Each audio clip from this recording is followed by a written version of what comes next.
वाहतूक कोंडी आणि अपघातांना आमंत्रण ठरणाऱ्या सिंहगड रोडवरील प्रस्तावित बीआरटी प्रकल्पाच्या विरोधात सिंहगड नागरी कृती समितीच्या वतीने सिंहगड रोडवर भव्य जनआंदोलन करण्यात आले आहे।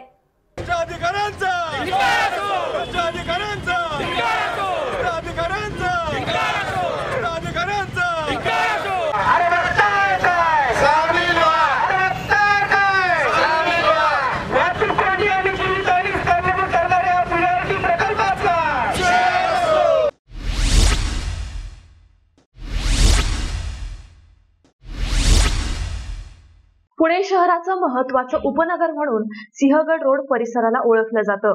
सिंहगड परिसरात गेल्या 10 वर्षात झपाट्याने लोकवस्ती वाढलीये, त्यामुळे मोठ्या प्रमाणात वाहतूक कोंडी निर्माण होतीये। वाहतुकीची समस्या दिवसेंदिवस गंभीर होत चाललीये। प्रचंड वाहतूक कोंडीच्या विळख्यात हिंगणे खुर्द पासून आनंदनगर, माणिकबाग, वडगाव बुद्रुक, धायरी, नांदेड सिटी ते खडकवासल्यापर्यंत नागरिकांना प्रचंड वाहतूक कोंडीला सामोरं जावं लागतंय।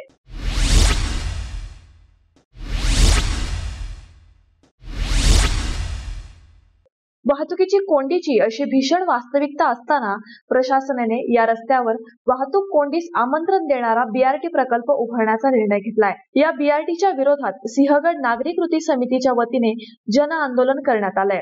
या आंदोलनात मोठ्या प्रमाणात नागरिकांचा समावेश होता।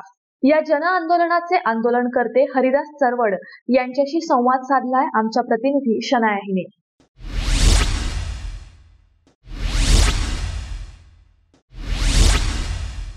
अपघाताला निमंत्रण ठरणाऱ्या आणि वाहतूक कोंडी करणाऱ्या बीआरटीचा निषेध करण्यासाठी सिंहगड कृती समितीच्या वतीने आंदोलन करण्यात आले। आता आपल्यासोबत आंदोलन करते त्यांच्याकडून जाणून घेऊयात की नक्की त्यांची काय मागणी आहे। या ठिकाणी पुणे महानगरपालिकेने बीआरटी करण्याचा घाट सिंहगड रस्त्यावरती घातलेला आहे। वास्तविक पाहता सिंहगड रस्ता हा ॲक्च्युअली 90 फुटाचाच आहे आणि 90 फुटामध्ये जर बीआरटी करायची असेल तर निश्चितपणे भरपूर वाहतूक कोंडीला तोंड या ठिकाणी आमच्या नागरिकांना द्यावं लागेल। म्हणून सिंहगड नागरी कृती समितीच्या वतीने सर्वपक्षीय आमचे पदाधिकारी आहेत, कार्यकर्त्यांच्या वतीने या ठिकाणी बीआरटीला विरोध करण्यासाठी आम्ही मोठ्या संख्येने या ठिकाणी जमलेलो आहोत। सर, वारंवार बीआरटीच्या बाबतीत आंदोलन केले जातात पण निष्पन्न मात्र काही होत नाहीये, तर त्या बाबतीत काय सांगाल? बीआरटी म्हणजे रोगापेक्षा औषध झाला अशा प्रकारची परिस्थिती या ठिकाणी झालेली आहे। आपण पाहिलं असेल आळंदी रस्ता असेल किंवा हडपसर रस्ता असेल किंवा सातारा रस्ता असेल, बीआरटीचा आपल्याला जो पाहिलेला आहे बीआरटी निश्चितपणे धोकादायक त्या ठिकाणी झालेला आहे। असंख्य जणांचे प्राण बीआरटीमुळे त्या ठिकाणी गेलेले आहेत। ॲक्च्युली अरुंद रस्ते आणि मोठ्या प्रमाणात गाड्या, सार्वजनिक वाहतूक व्यवस्था ही त्या ठिकाणी व्यवस्थित नसल्यामुळे भरपूर प्रचंड लोकांना या ठिकाणी प्राण गमावू लागलेले आहेत। सर, आपण पाहतो की वाहतूक कोंडी सिंहगड रोडवर मोठ्या प्रमाणात आहे, पण एक वाहतुकीला एक सुरळीत पर्याय किंवा एक चांगला पर्याय म्हणून बीआरटीकडे काही लोक पाहतात, तर त्या बाबतीत काय सांगाल? वास्तविक पाहता सिंहगड रस्ता हा कागदावरती 120 फुटाचा आहे, परंतु प्रत्यक्षात ताब्यामध्ये तो 80 ते 90 फुटाचा आहे।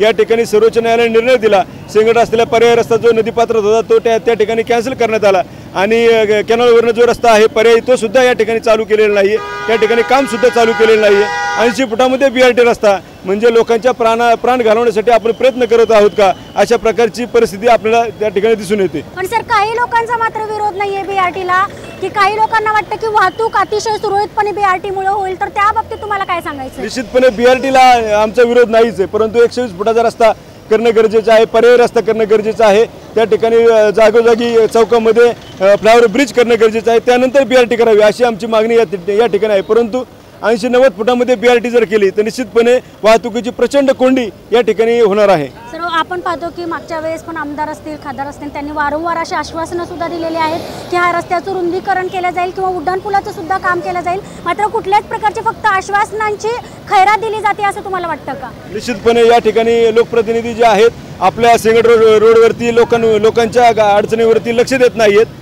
मला वाटतं बऱ्याचशा वेळेस आश्वासनं दिली की फ्लायओव्हर ब्रिज करू किंवा सिंहगड रस्त्याला पर्याय रस्ते करू, परंतु प्रत्यक्ष अधिवेशनाच्या काळामध्ये किंवा इतर महानगरपालिका सभागृहामध्ये आपली सिंहगड रोडवासियांची अडचण त्या ठिकाणी मांडली तुम्हाला दिसत नाही।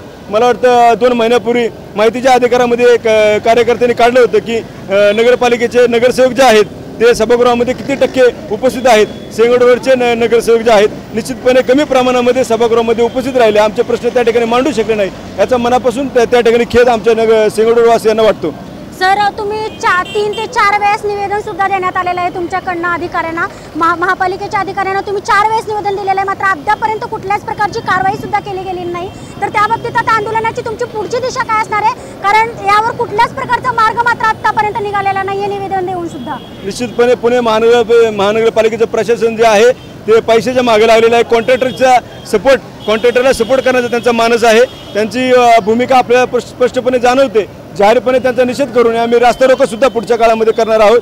आमचे सिंहगडवासीय सर्वपक्षीय सिंहगड नागरिक कृती समितीच्या वतीने सर्वजण आम्ही आत्मदहन या ठिकाणी वेळोवेळी जर आमचा प्रश्न सुटला नाही तर निश्चितपणे आत्मदहन सुद्धा या ठिकाणी करणार आहोत. पण आंदोलने किंवा रास्ता रोको आंदोलन करून हा मार्ग सुटेल असं वाटतं का? निश्चितपणे या ठिकाणी शेवटी लोकशाही मार्गानेच आम्हाला जावं लागेल. लोकशाही मार्गानेच आम्हाला आमचा न्याय मिळवावा लागणार आहे. आदरणीय डॉक्टर बाबासाहेब आंबेडकरांनी जो आम्हाला हक्क दिलेला आहे लोकशाहीचा, त्या लोकशाही मार्गानेच आम्हाला आंदोलन करून आमचा प्रश्न आम्ही आमचा प्रश्न सोडवू. एकंदरीतच आपण पाहिलं की वाहतुकीला अडथळा ठरणाऱ्या आणि अपघातांना निमंत्रण देणाऱ्या BRTचा जाहीरपणे निषेध करण्यात आलाय. वारंवार महापालिकेच्या अधिकाऱ्यांना निवेदन देऊन सुद्धा अधिकाऱ्यांनी कुठल्याच प्रकारची कारवाई केली नाही असे सिंहगड कृती समितीच्या वतीने सांगण्यात आले. पण आता महापालिका याच्यावर काय कारवाई करणार हे सुद्धा बघणं आता तेवढंच औत्सुक्याचं ठरणार आहे. व्हिडिओ जर्नलिस्ट सज्जाद सय्यदसह मी शनाया, पुणे प्लस.